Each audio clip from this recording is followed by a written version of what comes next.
सभी दोस्तों को प्यार भरा नमस्कार, सुप्रभात। तो चलिए आज हम बात करेंगे बल्लरपुर इंडस्ट्रीज के ऊपर। ये शेयर अभी काफी चर्चा में आ गया है जब से L&T फाइनेंस, जो कि अपने आप में बहुत बड़ी कंपनी है, उसने इसमें ₹1.46 के हिसाब से 12 करोड़ 80 लाख 52,000 शेयर उठाए हैं। तो उसके बाद ये शेयर काफी चर्चा में आ गया है। तो ये पेनी स्टॉक है। तो इसके ऊपर जानने से पहले इसका इतिहास जानते हैं हम। बल्लरपुर industries Avantha group of industries का एक हिस्सा है। अवंता ग्रुप ऑफ इंडस्ट्रीज जो थापर परिवार का व्यवसाय है, ये लगभग 100 साल पुराना व्यवसाय है उनका। 90 देशों में उनका कारोबार फैला हुआ है और लगभग 25,000 लोग उनके पास नौकरी करते हैं। तो काफी बड़ी कंपनी है अवंता ग्रुप ऑफ कंपनी। आपने इसका जो सबसे मेन प्रोडक्ट है, आपने सभी ने देखा होगा, क्रोम्पटन, इसके बल्ब, इलेक्ट्रिकल सामान आता है। और स्टॉक एक्सचेंज में जो लिस्टेड कंपनियां हैं उसमें पावर डिस्ट्रीब्यूशन की सबसे बड़ी कंपनी क्रोम्पटन ही है। और उसी तरह से बल्लरपुर इंडस्ट्री, जो कि अवंता इंडस्ट्री का एक पार्ट है, सबसे बड़ी पेपर की निर्माता है हिंदुस्तान की, जो स्टॉक एक्सचेंज में लिस्टेड है। पेपर इंडस्ट्री का बिजनेस अपने आप में ही एक काफी अच्छा बिजनेस है और इसकी डिमांड दिन बर दिन बढ़ती जा रही है।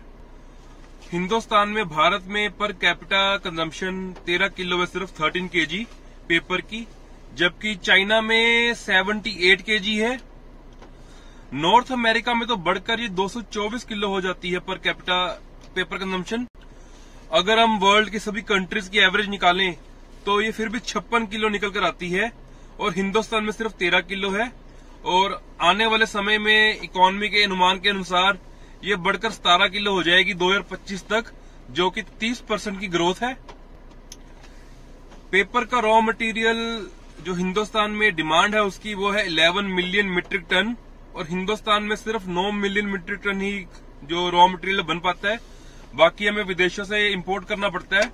तो सरकार भी इस इंडस्ट्री में सजग हो गई है अब, और वो कोशिश कर रहे हैं कि ज्यादा से ज्यादा रॉ मटेरियल हिंदुस्तान में ही आए ताकि हमारी इंपोर्ट की कॉस्ट कम हो। तो आइए बात करते हैं बल्लरपुर इंडस्ट्रीज के शेयर के ऊपर। जैसा कि आप स्क्रीन पे देख सकते हो कि ये ₹1.70 के लगभग शेयर चल रहा है और 5% और 5 पैसे का अपर सर्किट लग रहा है इसमें आजकल। 52 वीक लो इसका 30 पैसे है और 52 वीक इसका हाई ₹1.75 है, जो कि अनुमान है कि दोबारा ये सोमवार को जब बाजार खुलेगा ₹1.75 पे चला जाएगा। लगभग 6 गुना इसने पैसा कर दिया है 1.5 से 2 महीने में।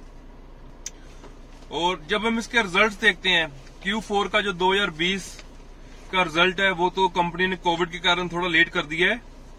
और जो पुराने रिजल्ट हैं 2019, 2018, जब हम उनके ऊपर देखते हैं तो कंपनी की फाइनेंस कॉस्ट भी कम होती जा रही है, सेल बढ़ रही है।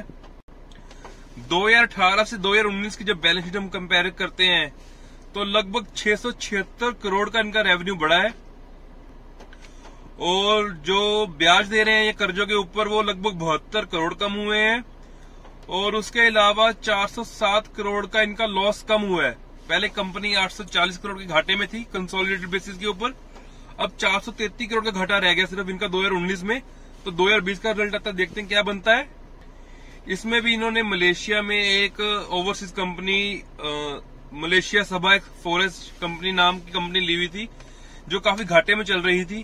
तो इन्होंने पीछे इस कंपनी को भी त्याग दिया है। बल्लरपुर इंडस्ट्रीज जो बिल्ट पेपर बनाती है और ये कॉपी पेपर का सबसे बड़ा निर्माता हिंदुस्तान का, आपने सभी ने बिल्ट पेपर देखा होगा। तो इनके 4 यूनिट चल रहे हैं हिंदुस्तान में, 3 महाराष्ट्र में है, 1 उड़ीसा में है। और रॉ मटेरियल जो पल्प बनता है वो भी ये खुद ही बना रहे हैं अब। इनकी एक फैक्ट्री में पीछे इन्होंने जो पल्प बनाया, 2,53,718 मैट्रिक टन पल्प बनाया है। और ये हिंदुस्तान की किसी भी फैक्ट्री का सबसे बड़ा अमाउंट था पल्प बनाने का।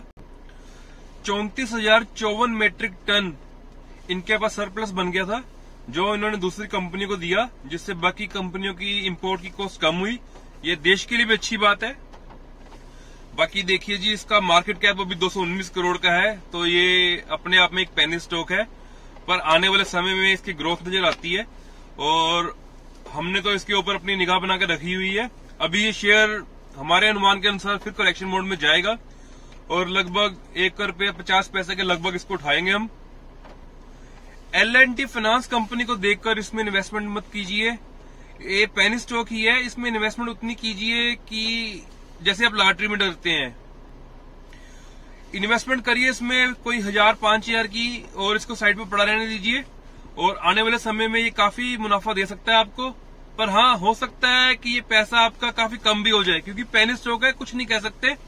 तो आप अपने दोस्तों से, अपने फाइनेंशियल एडवाइजर से इसका एनालिसिस करवाइए और आपने ये शेयर लेना है या नहीं लेना, तब उसके बाद ही फैसला लीजिए। प्रमोटर होल्डिंग भी इसकी लगभग 99% ही प्लेज है। तो पेनी स्टॉक में कोई ना कोई खामियां तो होती हैं, तो ये खामी भी है इस पेनी स्टॉक में। तो आप अपना भी एनालाइज करिए, अलग अलग वेबसाइटों पे जाइए, देखिए और उसके बाद ही निवेश करिए। बाकी इसके ऊपर कोई और जानकारी आएगी तो मैं आपको जरूर बताऊंगा। और अगर आपको ऐसे शेयरों के ऊपर और ऐसी जानकारी चाहिए तो कृपया चैनल को सब्सक्राइब कीजिए और घंटी का बटन को भी दबाइए। और इसके साथ ही मिलते हैं अगली वीडियो में, तब तक के लिए जय हिंद।